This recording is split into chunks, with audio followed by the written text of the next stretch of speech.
हाय दोस्तों, कैसे हैं आप सब। एक बार फिर से आप लोगों का बहुत बहुत स्वागत है। दोस्तों आज की वीडियो में मैं आप लोगों के साथ बात करूंगा कि आप अपने घरों में जब रूम का इंटीरियर होता है तो किस तरीके से आप मेटल को ऐड वहां पर कर सकते हैं। तो उसके कुछ रूल और जो टिप्स है वो मैं आप लोगों के साथ शेयर करूंगा। तो दोस्तों चलिए आज की वीडियो शुरू करते हैं।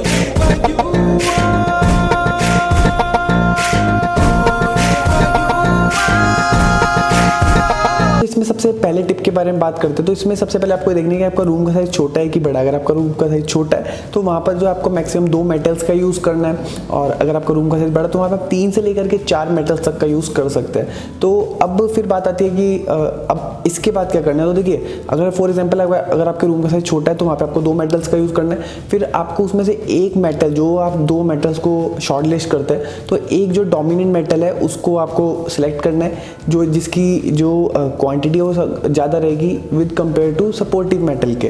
तो अब कितनी रखनी है ये मैं आपको बताता हूँ। तो देखिए, जो 2/3 पोर्शन है वो आपका जो डोमिनेंट मेटल है वो रखना है, और जो आपका बचा हुआ एक मेटल जो कि सपोर्टिंग मेटल है आप जो यूज़ करेंगे उसको आपको 1/3 यूज़ करना है। फिर देखिए दोस्तों, बात आती है कि सेकंड की, अगर आपका रूम का साइज बड़ा और अगर वहाँ पे आप 3 तरह की मेटल्स का यूज़ कर रहे हैं तो उसमें आपको क्या रेशियो रखना है। तो देखिए, जो आपका डोमिनेंट मेटल होगा वो आपको 50% रखना है, और जो बाकी बचा दो जो सपोर्टिंग मेटल रहेगा वो आपको 25% यूज़ करना है।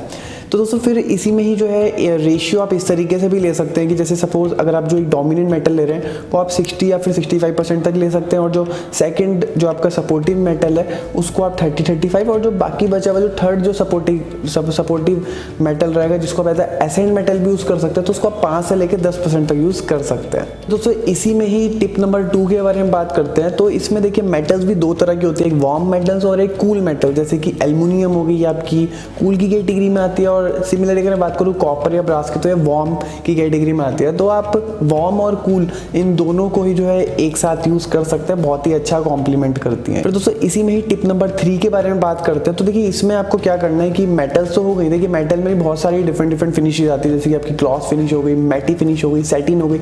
तो वो आपको डिसाइड करने की आपको कौन से फिनिश की मेटल यूज़ करनी है। दोस्तों बात करते हैं अगले टिप के बारे में। तो देखिए, मेटल्स को आप यूज़ कर सकते हैं, बहुत ही अच्छी चीज़ है, लेकिन सिमिलर केस में आप मेटल फिनिश का भी यूज़ कर सकते हैं। जैसे कि अगर बात करें आपकी पिलो की, तो पिलो में भी जो है आप जैसे मेटल फिनिश को ऐड कर सकते हैं, तो ये भी जो है काफ़ी अच्छा लुक आपको देता है। तो दोस्तों इस तरीके से मैंने आप लोगों के साथ कुछ टिप्स को शेयर करा है कि आप अपने घरों के इंटीरियर में मेटल या फिर मेटल फिनिश को किस तरीके से यूज़ कर सकते हैं, क्या आपको प्रपोर्शन लेना है। तो क्योंकि बेसिकली होता है कि मेटल को यूज़ जो है वो ज़्यादातर लोग करते नहीं, और उसको यूज़ करने से डरते हैं, और मैक्सिमम लोगों को पता ही नहीं होता कि मेटल फिनिश को या फिर मेटल्स को किस तरीके से अपने घर के इंटीरियर्स में यूज़ करना है।